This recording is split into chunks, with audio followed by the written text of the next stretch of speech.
Ang tagalupa na viral ang mukha. Bip bip bip bip bip. Bumibip bip bip bip bip bip bip bip bip bip bip na ba? Ang lahat. Martian. Enrico Pañero. Bip bip bip bip bip. Bip bip bip bip bip. Bip bip bip bip bip. Titilaok! Mga bata! Taong bayan! Mula nang makilala ka, ikaw ang nasa puso ko. Kahit di malimutan ang tsaya na dulot mo. Pwede ba kitang tawagin at suwing aking 101.1 Yat FM? Kalig!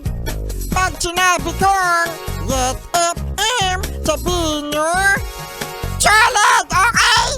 1, 2, 3 Yat FM. Yeah! May sumabay? Meron! Ilan? Ilan ang sumabay? 437!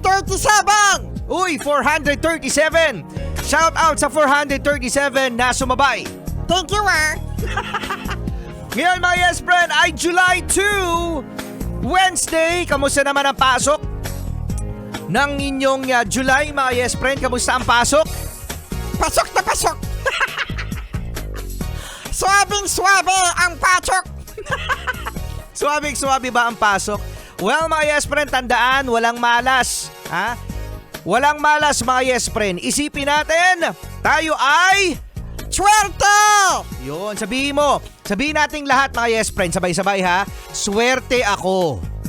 Swerte ako! Yun, tamang mindset yan mga yes friend, no?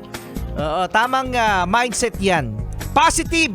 Ika nga. Oh, yan. Positive? May naiisip si Martian tungkol sa positive. May positive na negative.